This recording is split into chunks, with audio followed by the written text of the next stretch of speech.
Hello, pre-algebra. Mr. Lawrence here with your flipped lesson for the weekend of March 23rd. Hopefully you got all 36 of those problems done today in class. Ha ha ha. Some of you are still looking for the 28 problems. Yes, there were only 8 problems on the homework. I was teasing you.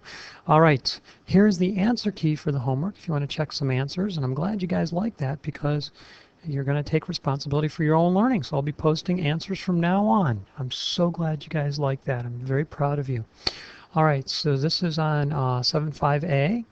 Number 1, dilation. Number 2 is not a dilation. We can talk about it on Monday if you're not sure why. There's 3. The red one is the dilation of the black one. There's number 4. And again, if I'm going too fast, all you have to do is pause the video, right? And now we're on to the other side, 7.5b. Number 1 is not a dilation. Number 2 is. There's 3. Oops, it looks like either I forgot to draw in the original shape or I erased it accidentally, and I must have forgotten to draw, or I'm not sure, but anyway, there is the trapezoid, the original shape that was dilated to the red shape, and there is number 4 on side B. Okay, so let's get on with today's lesson. We are going to be talking about more about scale factor, but more in a more practical sense here. Hold on a second, I lost my page.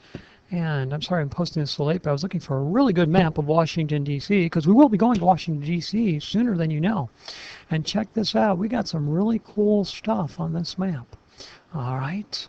If you can see here, here's the White House, which we will be by. Here's the U.S. Capitol. We'll probably take a tour of that. We'll go into the House of Representatives, actually sit down. Usually Betty Sutton, your representative, comes and talks to us. Remember, you got to talk to me about the bullet holes. Find the bullet holes in the Capitol. A lot of people don't know that they're there. All right, here's the Lincoln Memorial. This area here is called the Mall.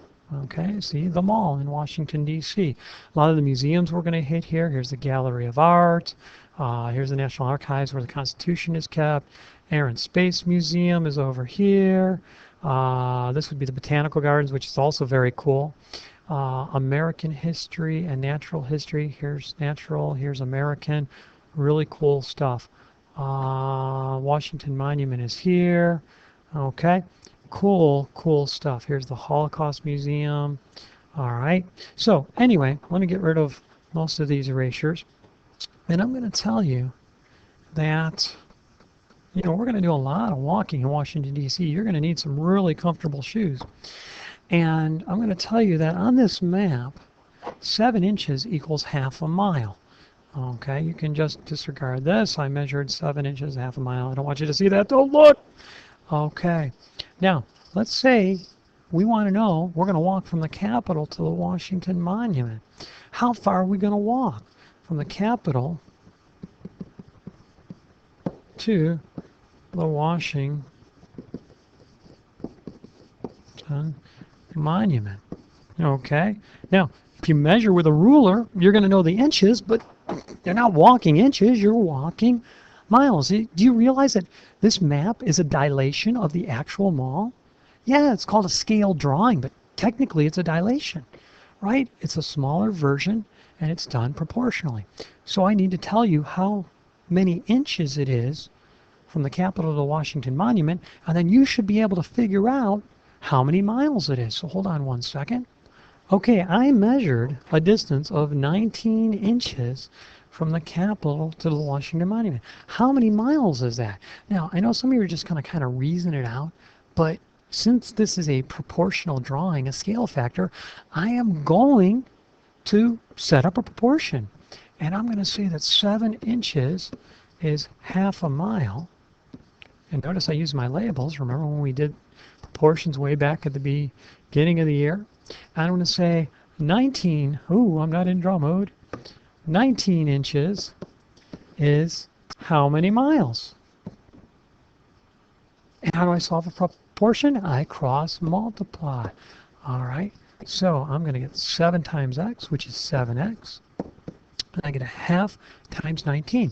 What's half of 19? Before you run to your calculator, stop and think. Do you know what half of 18 is? Well, it's 9, right? What's half of 20? Oh, that's a hard one. 10. Half of 19 must be 9.5.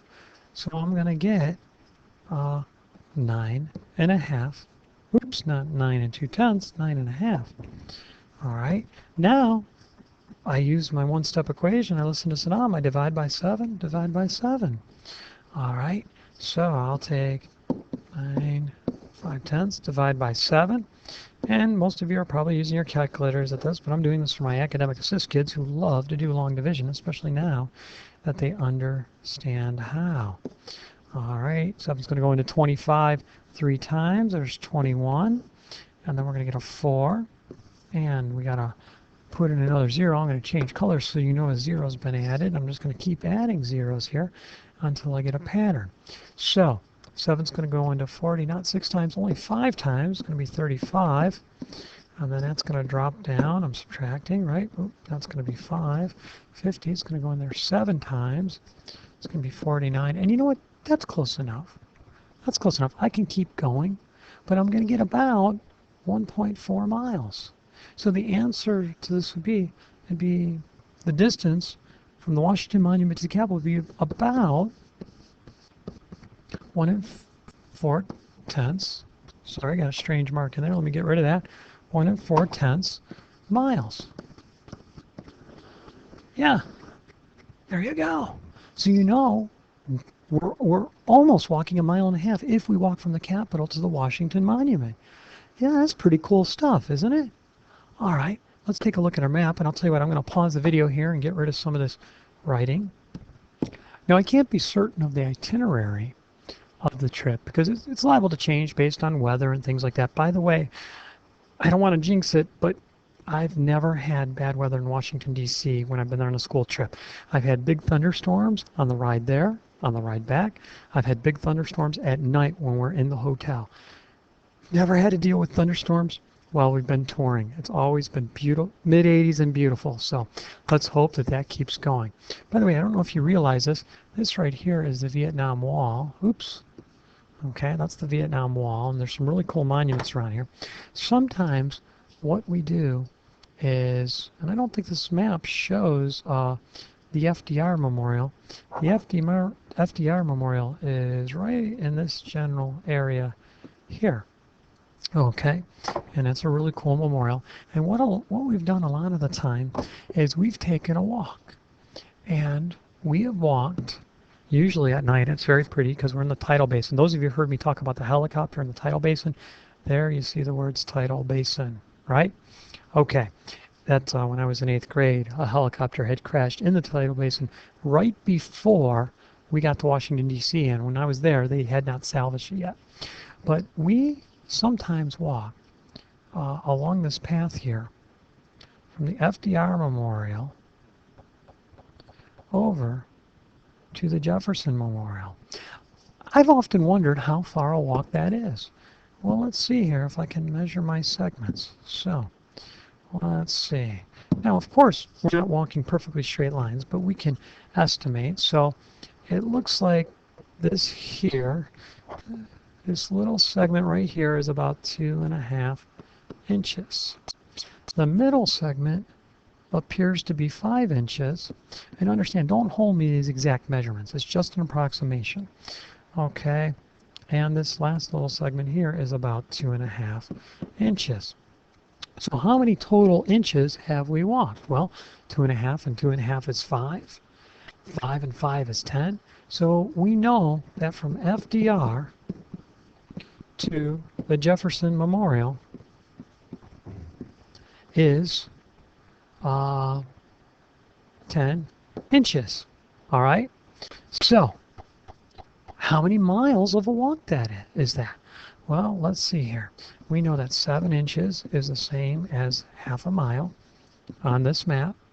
And we know that it's 10 inches. And again, we're only guesstimating here. All right. How many miles is it?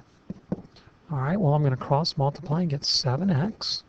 I'm going to multiply the other half of 10 is 5. And I'm going to divide by 7. And I'm not going to do long division on this one. You know why? Because x is going to equal 5/7 of a mile. approximately, of course. 5/7 of a mile. Now, let's see here. 5/7 of a mile. There's a really cool trick with sevens. I know that if I memorized 14, 28, 57, that is 1/7. 2/7 uses the same 6 numbers, only it starts with the next highest number, which would be 2. So 2/7 is 2, 8, 5, 7, 1, 4. Right. 3/7 starts with the next highest number, which is a 4. 4, 2, 8, 5, 7, 1. 4/7. The next highest number is a 5. 0.571428. Repeating. And then 5/7 would be the next highest number, which I believe is the 7, right? So that'll be 0.714285. That's the decimal equivalent of 5/7 of a mile. So if you thought of it in terms of percentage of a mile, it'd be about 71 4/10% of a mile. All right, so it's not even 3/4 of a mile. 3/4 of a mile would be 75%.